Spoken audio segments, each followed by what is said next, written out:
We had resolved not to go to London, but to cross the country to Portsmouth, and thence to embark for Havre.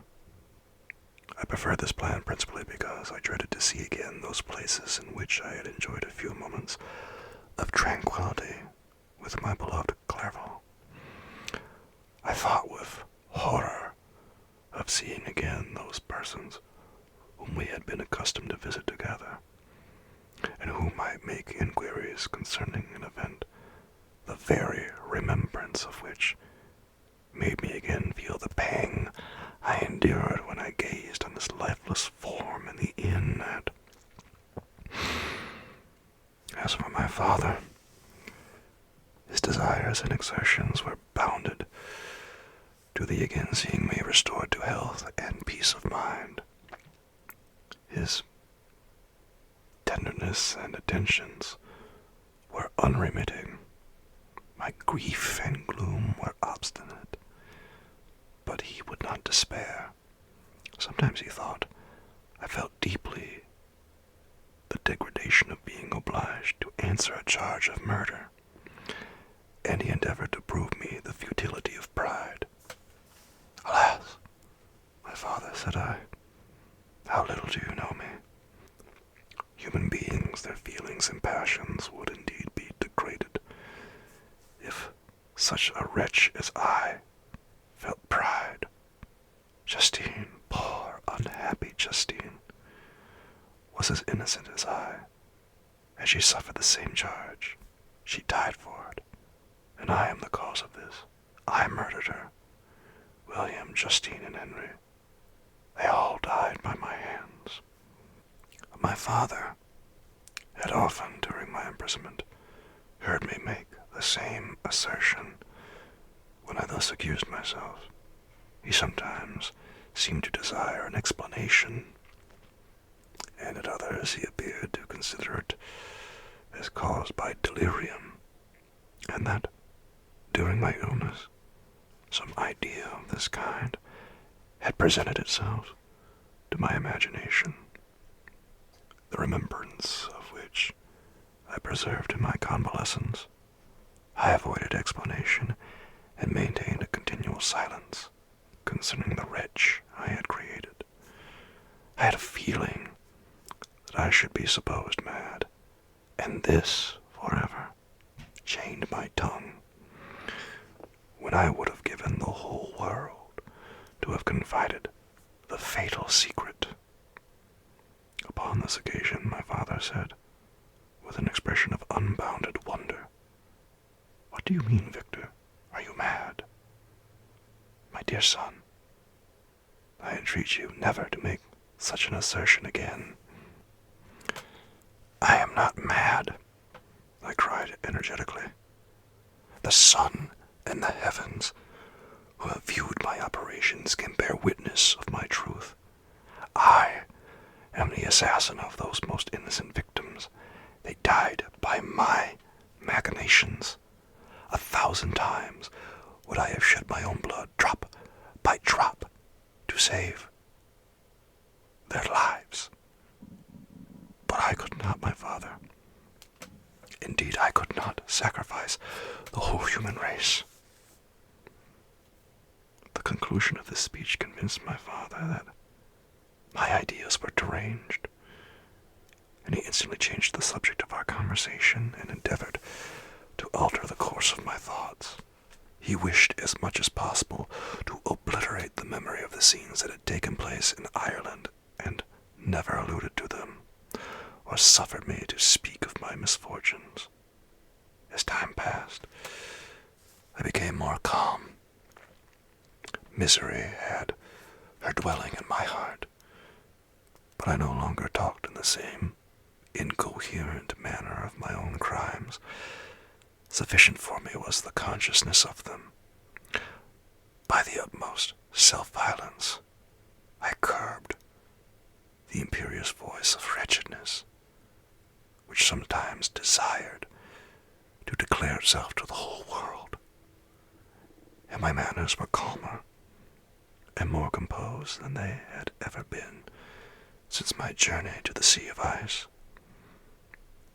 We arrived at Havre on the 8th of May, and instantly proceeded to Paris, where my father had some business which detained us a few weeks. In this city, I received the following letter from Elizabeth. To Victor Frankenstein, my dearest friend, it gave me the greatest pleasure to receive a letter from my uncle dated at Paris. You are no longer at a formidable distance, and I may hope to see you in less than a fortnight. My poor cousin, how much you must have suffered. I expect to see you looking even more ill than when you quitted Geneva. This winter has been passed most miserably, tortured as I have been by anxious suspense. Yet, I hope to see peace in your countenance, and to find that your heart is not totally devoid of comfort and tranquility. Yet, I fear that the same feelings now exist that made you so miserable a year ago, even perhaps augmented by time. I would not disturb you at this period, when so many misfortunes weigh upon you, but a conversation that I had with my uncle previous to his departure renders some explanation necessary before we meet. Explanation, you may possibly say. What can Elizabeth have to explain? If you really say this, my questions are answered, and I have no more to do than to sign myself your affectionate cousin.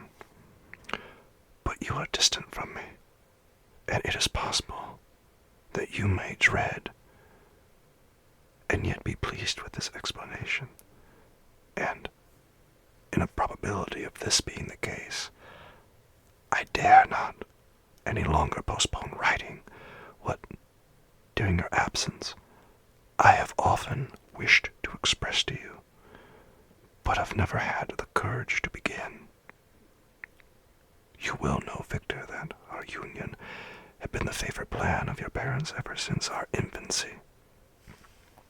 We were told this when young, and taught to look forward to it as an event that would certainly take place. We were affectionate playfellows during childhood, and I believe dear and valued friends to one another as we grew older. But as brother and sister often entertain a lively affection towards each other without desiring a more intimate union, may not such also be our case? Tell me, dearest Victor, answer me, I conjure you, by our mutual happiness with simple truth. Do you not love another? You have traveled. You have spent several years of your life at Ingolstadt, and I confess to you, my friend, that when I saw you last autumn so unhappy, flying to solitude from the society of every creature, I could not help supposing that you might regret our connection, and believe yourself bound in honor to fulfill the wishes of your parents, although they oppose themselves to your inclinations. But this is false reasoning. I confess to you, my cousin, that I love you, and that in my airy dreams of futurity you have been my constant friend and companion. But it is your happiness I desire as well as my own. When I declare to you that our marriage would render me eternally miserable unless it were the dictate of your own free choice, even now I weep to think that, borne down as you are by the cruelest misfortunes, you may stifle, by the word honor, all hope of that love and happiness which would alone restore you to yourself. I, who have so interested in affection for you, may increase your miseries tenfold by being an obstacle to your wishes. Ah, Victor, be assured that your cousin and playmate, has too sincere a love for you not to be made miserable by this supposition. Be happy, my friend, and if you obey me in this one request, remain satisfied that nothing on earth will have the power to interrupt my tranquility. Do not let this letter disturb you. Do not answer tomorrow or the next day, or even until you come. If it will give you pain, my uncle will send me news of your health, and if I see but one smile on your lips when we meet, occasioned by this or any other exertion of mine, I shall need no other happiness. Elizabeth Lavenza, Geneva, May 18th, 1700. This letter revived in my memory what I had before forgotten, the threat of the fiend. I will be with you on your wedding night. Such was my sentence, and on that night would the demon employ every art to destroy me and tear me from the glimpse of happiness which promised partly to console my sufferings. On that night, he determined to consummate his crimes by my death. Well, be it so. A deadly struggle would then assuredly take place, in which, if he was victorious, I should be at peace, and his power over me be at an end. If he were vanquished, I should be a free man. Alas, what freedom! Such as the peasant enjoys when his family have been massacred before his eyes, his cottage burnt, his lands laid waste, and he is turned adrift, homeless, penniless, and alone, but free. Such would be my liberty, except that in my Elizabeth I possessed a treasure, alas, balanced by those horrors of remorse and guilt which would pursue me until death. Sweet and beloved Elizabeth, I read and reread her letter, and some softened feelings stole into my heart, and dared to whisper paradisical dreams of love and joy. But the apple was already eaten, and the angel's arm bared to drive me from all hope. Yet I would die to make her happy. If the monster executed his threat, death was inevitable. Yet again, I considered whether my marriage would hasten my fate. My destruction might indeed arrive a few months sooner, but if my torturer should suspect that I postponed it, influenced by his menaces, he would surely find other, and perhaps more dreadful means of revenge. He had vowed to be with me on my wedding night, yet he did not consider that threat as binding him to peace in the meantime. For, as if to show me that he was not yet satiated with blood, he had murdered Clerval immediately after the enunciation of his threats.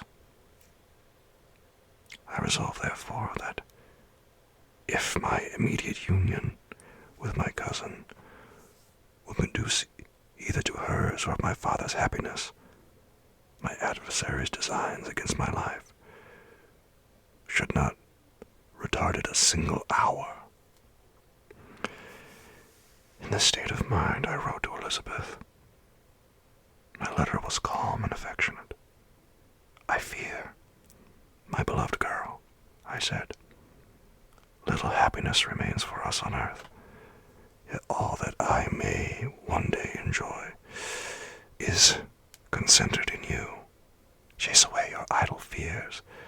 To you alone do I consecrate my life and my endeavors for contentment.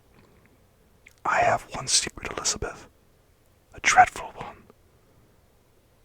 When revealed to you, it will chill your frame with horror. And then, far from being surprised at my misery, you will only wonder that I survive what I have endured. I will confide this tale of misery and terror to you the day after our marriage shall take place.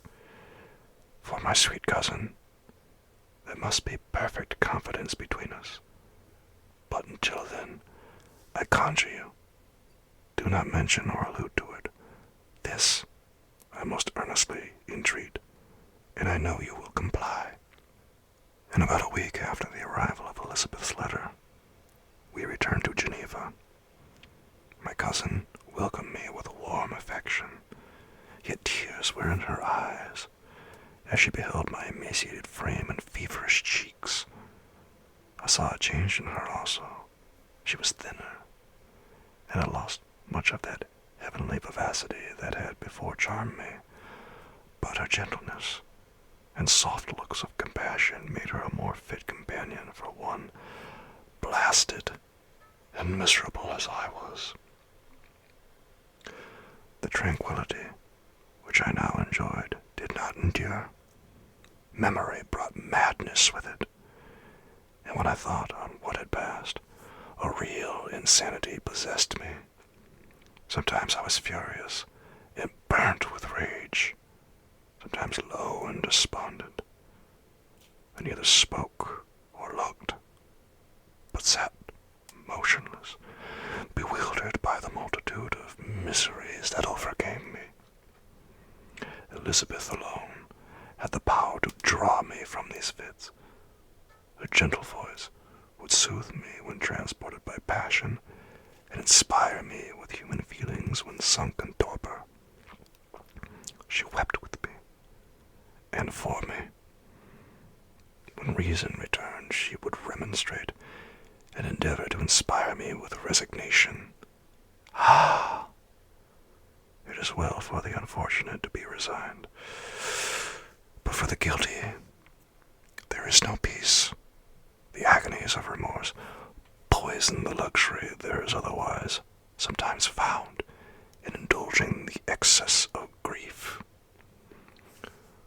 Soon after my arrival, my father spoke of my immediate marriage with my cousin. I remained silent. Have you then some other attachment? None on earth. I love Elizabeth, and look forward to our union with delight. Let the day therefore be fixed, and on it I will consecrate myself, in life or death, to the happiness of my cousin. My dear Victor, do not speak thus. Heavy misfortunes have befallen us, but let us cling only closer to what remains, and transfer our love for those whom we have lost to those who yet live. Our circle will be small, but bound close by the ties of affection and mutual misfortune. And when time shall have softened your despair, new and dear objects of care will be born to replace those of whom we have so cruelly been deprived. Such were the lessons of my father. But to me, the remembrance of the threat returned. Nor can you wonder, omnipotent as the fiend had yet been in his deeds of blood, I should almost regard him as invincible, and that, when he had pronounced the words, "I shall be with you on your wedding night," I should regard the threatened fate as unavoidable, but death was no evil to me, if the loss of Elizabeth were balanced with it, and I therefore, with a contented and even cheerful countenance, agreed with my father that if my cousin would consent, the ceremony would take place in 10 days, and thus put, as I imagined, the seal of my fate. Great God!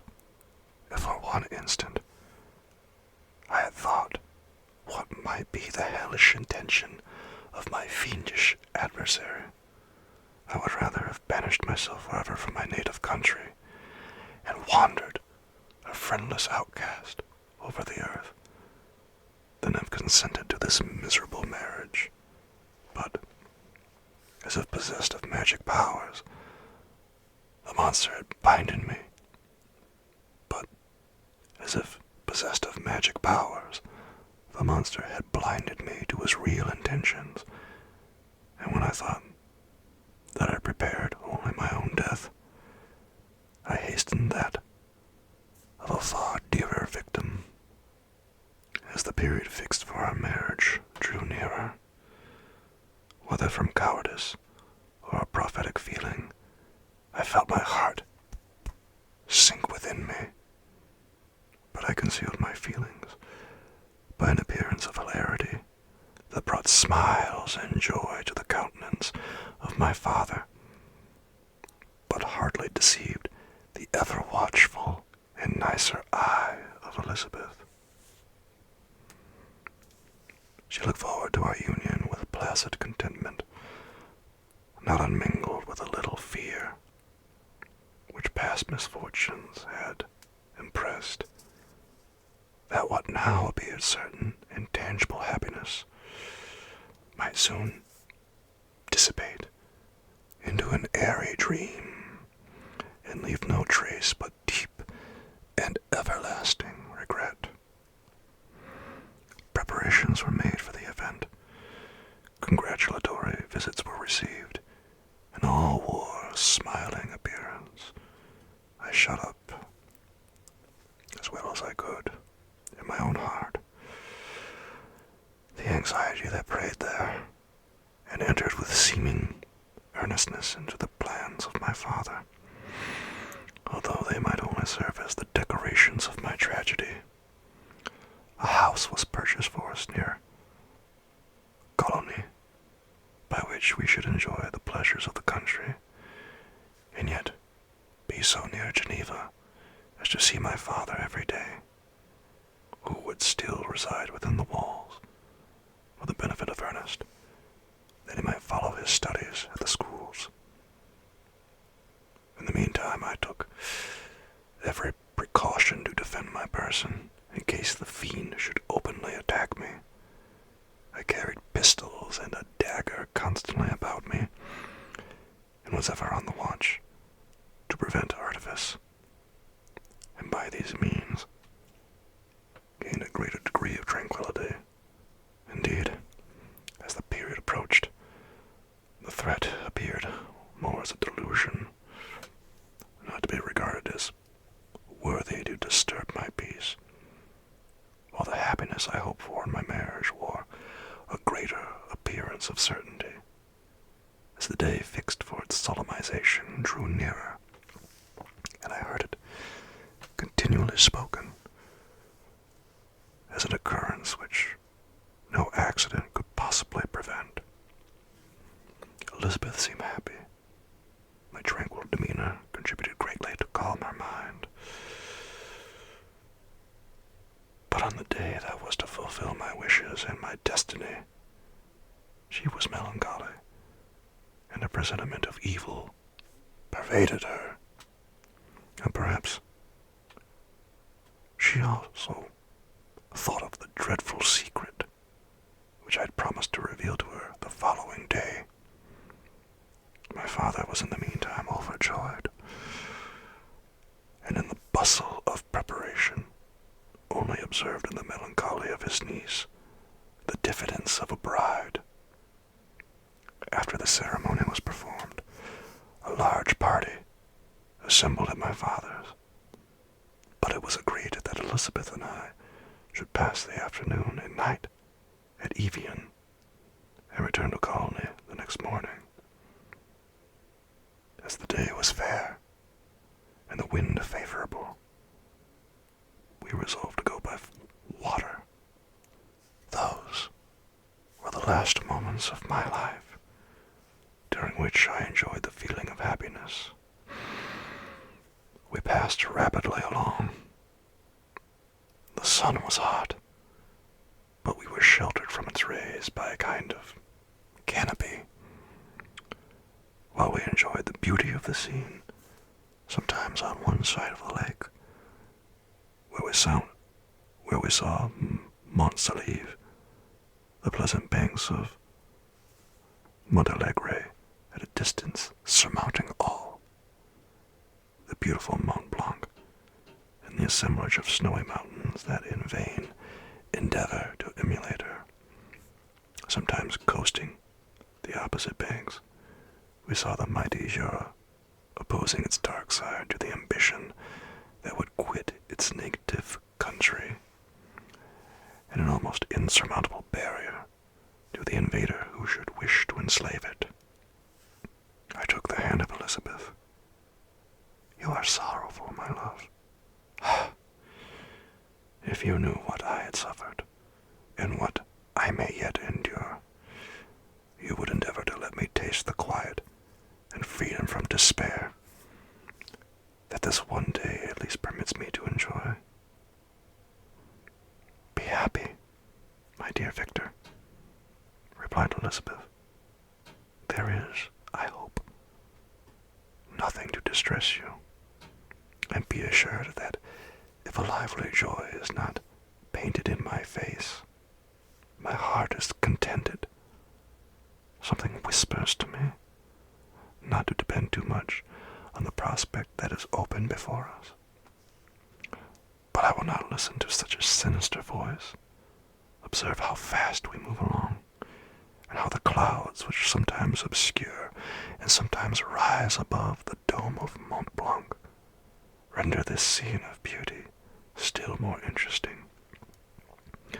Look also at the innumerable fish that are swimming in the clear waters, where we can distinguish every pebble that lies at the bottom.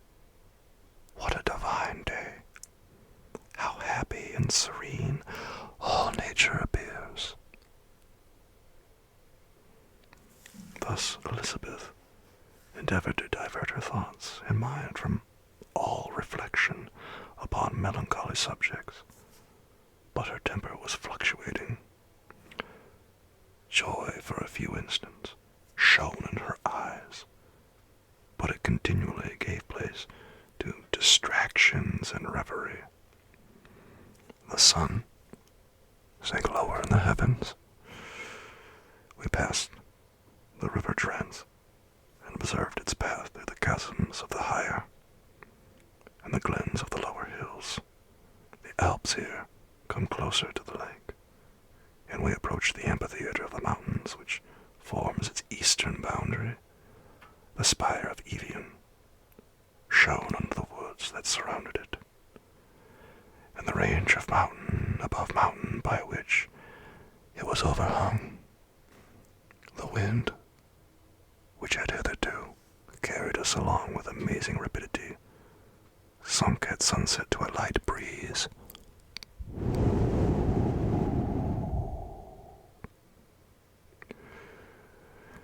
The soft air just ruffled the water and caused a pleasant motion among the trees as we approached the shore, from which it wafted the most delightful scent of flowers and hay. The sun sunk beneath the horizon as we landed, and I touched the shore. I felt those cares and fears revive, which soon were to clasp me